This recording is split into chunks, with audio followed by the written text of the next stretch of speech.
Hello, everyone. I'm Dominique. And I'm Christina, and we are the Connected in Glass podcast. Every week, we will feature interviews with glass artists who speak to their creative processes and overcoming challenges. These conversations are real and raw. We hope that by sharing these stories, you're able to find some connection and know that you're not alone. We just wanted to take a moment to thank you for listening to our podcast. We're super passionate about this project and work for hours every week to bring you this content. So if you'd like to help support us, please consider becoming a patron at patreon.com/connectedinglass. Also, please consider joining our Facebook group, Connected in Glass Community, where we continue the conversations from these episodes. We'd love to hear from you. This episode of Connected in Glass is sponsored by Diddy Clips. Diddy Clips has changed the way we film our glassblowing videos, and we're proud to be working with them. Today, we're interviewing Hethre Larivee.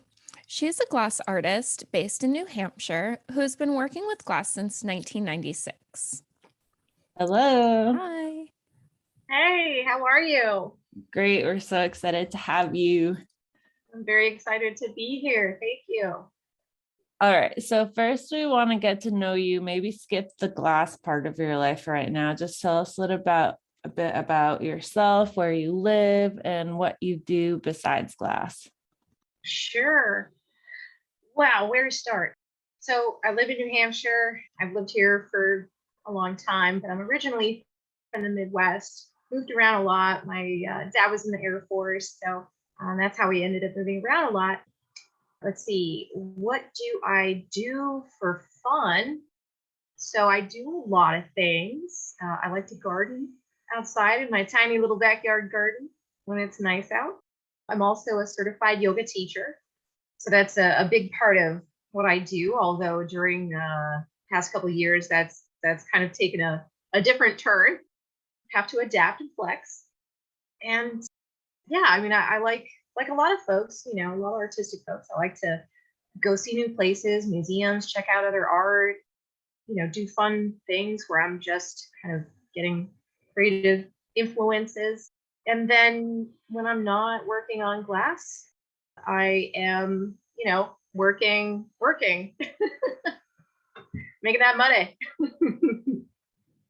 Can you tell us a little bit about work, like outside of glass? Yeah. So I don't know how many other glass artists out there are maybe in the same situation, but I have always worked at the same time that I am making glass. So I just, in order to pay the bills and all of that, I had to keep working. So I've had a lot of different kinds of jobs over the years. I've run my own businesses over the years. Right now, I am a project manager, and that at this point in time allows me to not worry so much about how much am I producing? Am I producing the right things? Are they selling fast enough?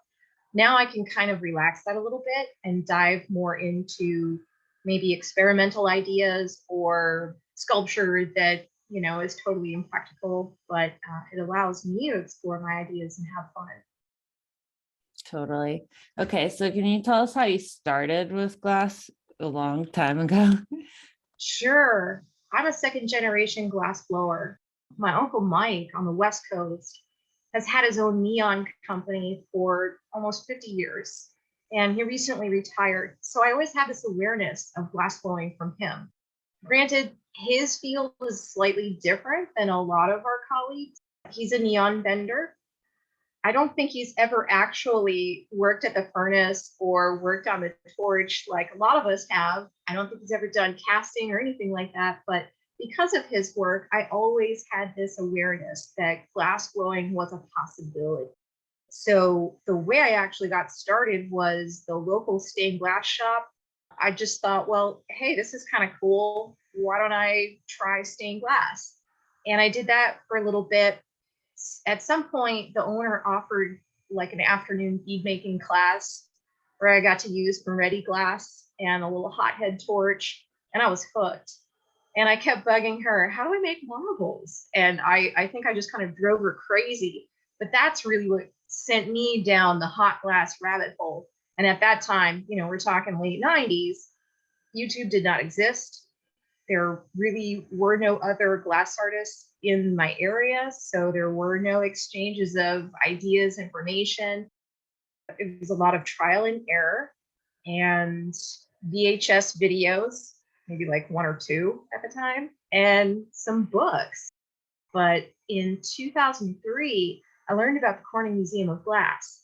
And that's when I started taking classes there. So in that time since, I've taken flame working, furnace working, casting, and through other opportunities, I've been exposed to lathe working, a whole variety of things, hot glass casting. So it's been a really awesome journey. There's just so much to learn. So cool. Can you kind of bring us to where you are now with your glass? So you have your own little studio set up that's outside of your home, right? And like how often are you trying to make glass outside of work? I feel like I work two full-time jobs. I'm sure my boyfriend would say that. So, if I'm not working the 40, 60-hour week job, then I'm probably spending the 20 to 30 hours in my studio. Try to get in there as much as I can, whether it's making a production run, or it's just experimenting with my own ideas, or trying to practice a particular skill. I really make a point of getting in there. It's kind of what I live for. Every job that I've ever had, I've taken money from that and I've invested back into my glass, whether it's to pay for classes, tools, materials. I mean, every Christmas and birthday that came around, if I'm asked, what do you want? A new glass tool, please. Because there were a lot of times where I just could not afford that stuff. But in the recent years, now I've kind of come to a point where I can give myself permission to just, if you need it, buy it. Doesn't matter what it is, just buy the thing, because having the right tool for the job just makes all the difference in the world. And having the colors that you need makes all the difference too. Can you describe to us your style of work now? Wait, can I add to Sure. it? Can you take us from what your style of work was when you started to where you are now? You know what I mean? Like your evolution. The journey. So when I first started, I started on solid. Well, I started making beads and playing with solid. So I would make, funky looking beads. I would assemble those into chunky jewelry, necklaces or earrings. I would make little tiny teapots. They didn't do anything. I would make a lot of weird abstract sculptures. When I got into furnace glass, I tried to make usable wares like, vases or drinking tumblers or platters. And then from there, I found that the torch work was a lot more accessible. I've had some really weird studios in my time. One of them was a beer truck body. So if you can imagine that refrigerated beer truck body, that's what my shop was in for a number of years. And then I ended up buying some land in my early 20s, building a house and working out of the kitchen. And then a few years after that, I built a large 3-stall car garage barn kind of thing. And I had a little studio space within that. Now I'm finally in a place where it's heated, and that makes a huge difference during the winter. So I feel like once I moved into this studio space, I had more space to do bigger work. Because the torch was more accessible, I really focused on that pathway. So, now I do a lot of hollow work, like ornaments. I do a lot of jewelry. I've started doing sculpture, mixed media sculpture. And since 2018, I've been really getting into different types of functional work. So back in 2006, a friend of mine and I were taking a class in Corning, and we were sitting on the riverbank one night, and she's like, "Dude, you're so good at this. You need to be making pipes." And I'm like, "Well, I'm not good at that. And there's already so many people doing that. Now remember, this is 2006, right? So yeah, I was a little bit wary of that. And I just felt like, oh, my skills aren't good enough. There's already so many people doing it. Why should I bother? I'll just, keep focusing on what I'm already doing. And fast forward to 2018, I really saw how things have progressed and the whole landscape is shifting, national acceptance is happening. And I kind of felt like, crap, I really missed the boat on that opportunity. So, I think that's why I just started hitting it hard in 2018, kind of make up for lost time. But with that whole avenue, like there's just this new and broad skill set. So you don't even have to make functional work. Just having those skills, which I think are very, very technical in nature, very much rooted in the scientific side of it, it's like a whole new vocabulary to create with. And, I guess wherever we land there for a reason. Things happen in a certain time, So I think that's kind of how I ended up. But yeah, I think now my work is very eclectic. There's functional, there's sculptural, there's wearable, and a little bit of drinkware. Can you tell us, do you feel like that you've had a different experience as a woman glassmaker over the years? And do you think that it's changed? That is a really interesting question. I think I've heard some other guests on your show say that there are pros and cons to being a female in the glass world. I agree with that. I think that's true. It is challenging though. I think over time I've kind of come to realize that if I just show up and I do my best, people see that I can do that. And I've got those skills. I think that as females, we do have to prove ourselves. We do have to, as people say, work twice as hard to prove that we're, almost as good. And that kind of sucks. But on the other hand, it's also a driver to keep on growing, developing, learning those skills, and stoking that fire to just, if you achieved this at some point, well, can you go beyond that? Can you top that? Can you challenge yourself? So, I take the good with the bad. I wish that things were, different in that everybody was equal and, there's no assumption that because you're female, you don't know, or, you're not as good as. I wish that didn't exist, but it still does. So, I just try to show up and be the best that I can.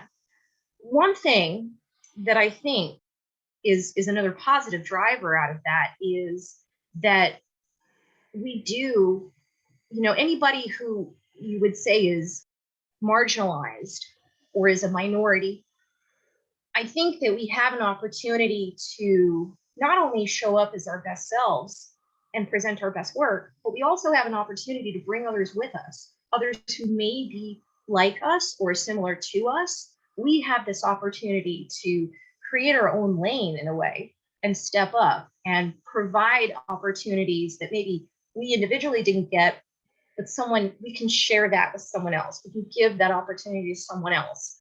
So I think when more of us can do that, step up, be a leader, create those opportunities, bring others along, we're essentially leveling the playing field. As more of us do that, we create that tipping point, or at least that's my hope anyway.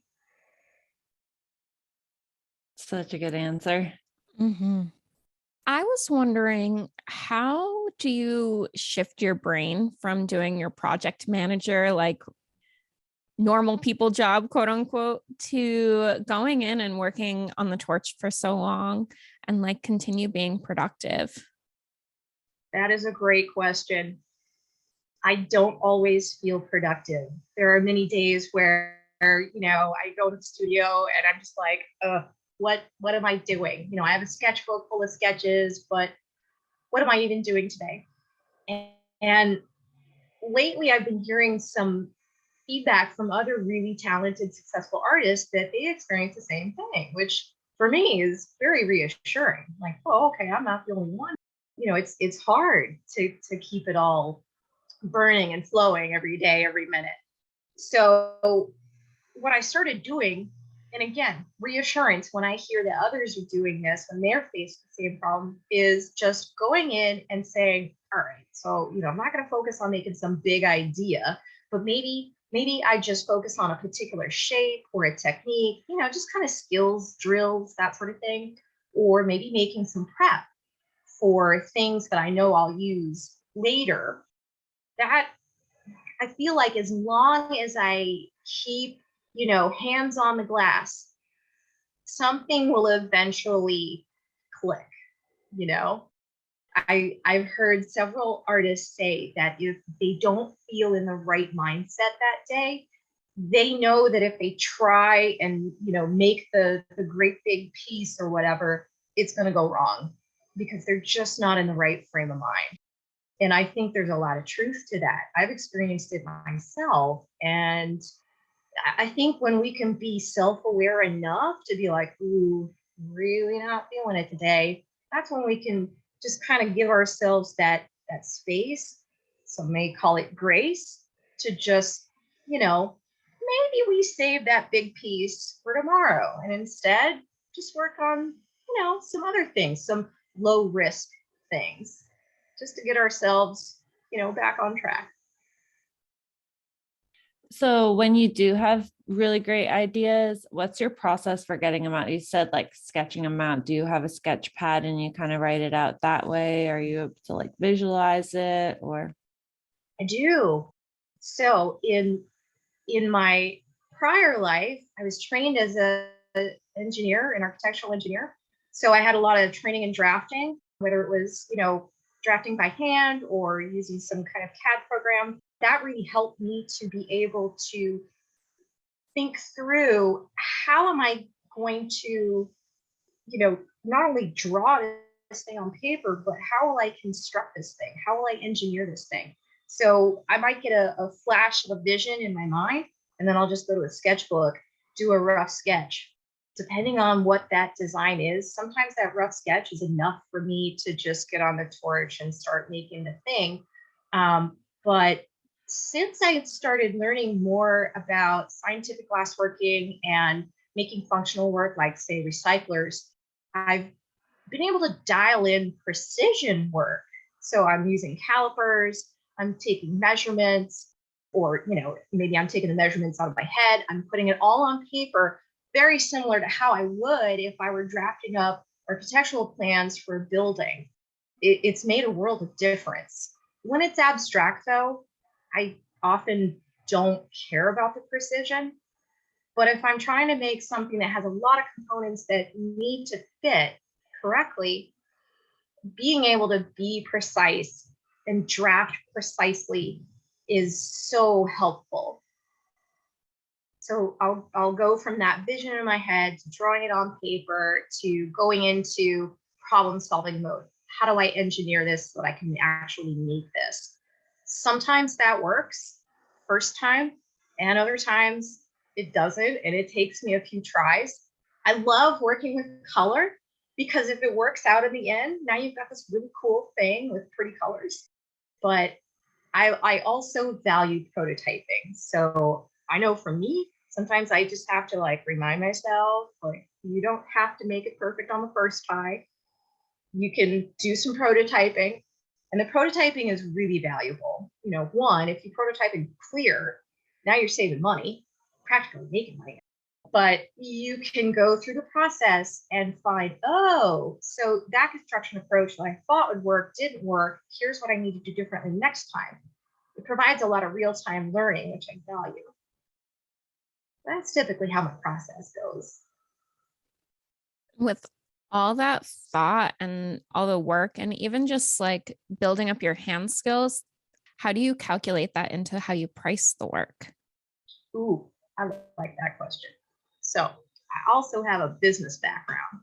And for any artist out there, I don't care how long you've been doing this, whether you're brand new or you're 40 years in, I think getting some business skills in your toolbox is incredibly valuable.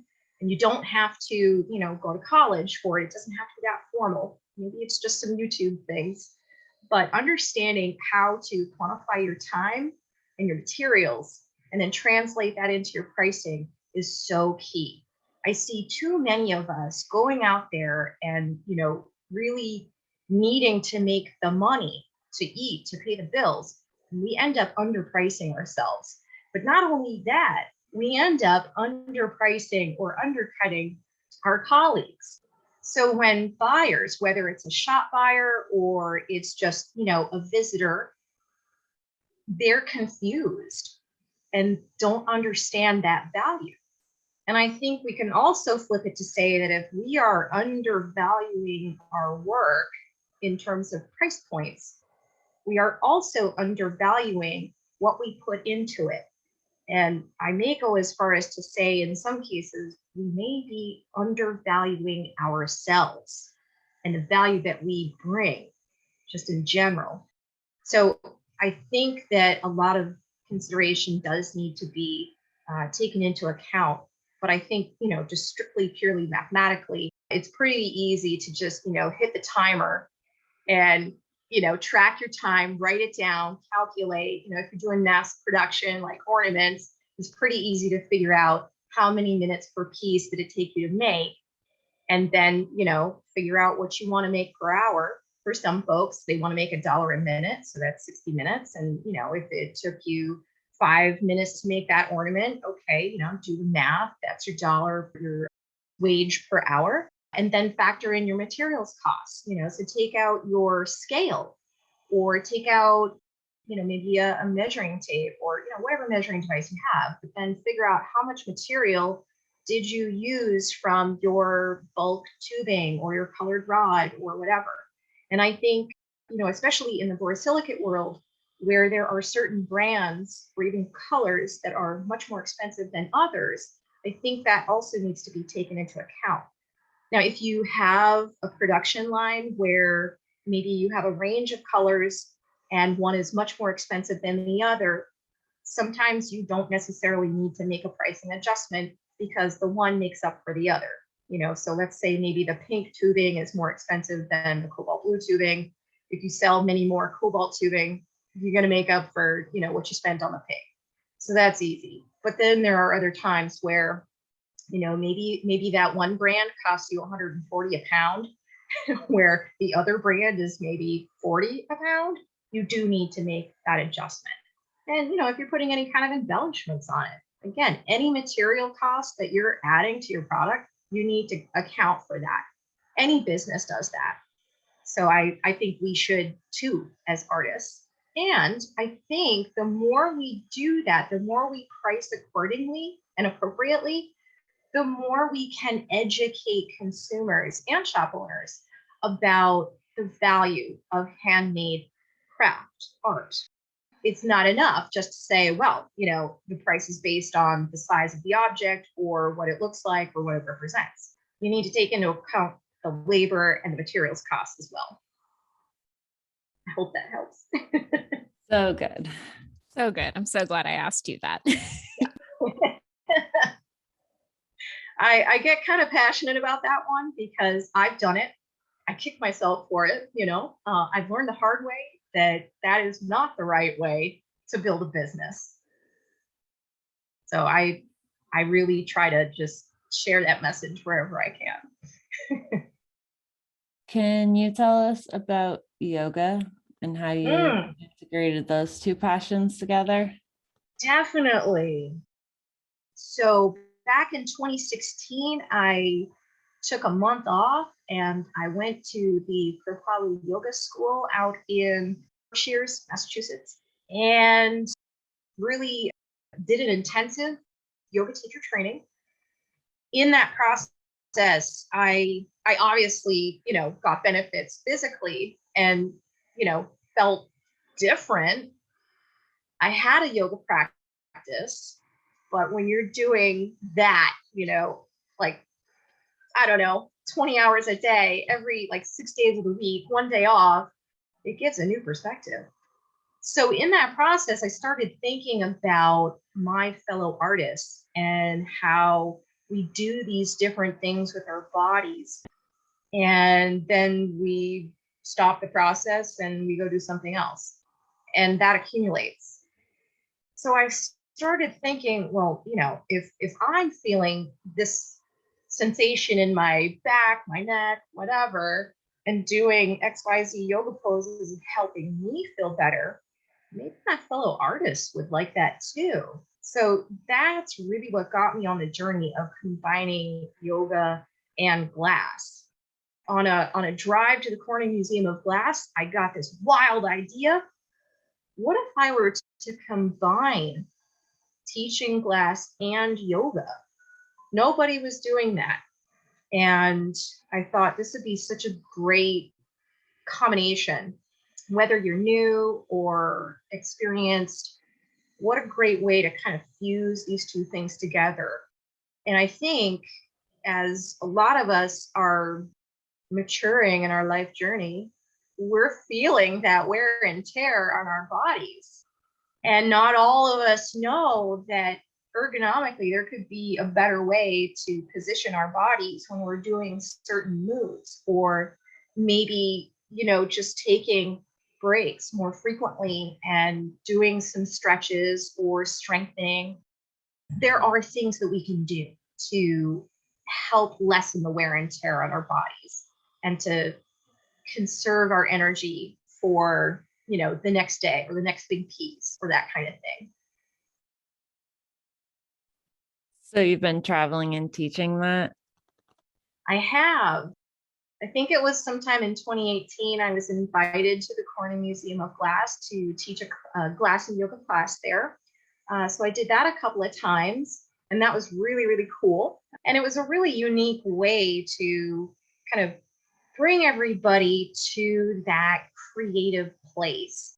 I know everybody has their own daily rituals, but as a group, as a class, here we are all coming from different places, different experiences, different points in life. We would go through that process and then, show up to the bench later in the morning or the next day and really feel some centeredness and perhaps even some spaciousness, some mental spaciousness, where we've quieted down the mental chatter and now we can just sit here and focus on learning or trying a new technique or executing on a sketch, something like that.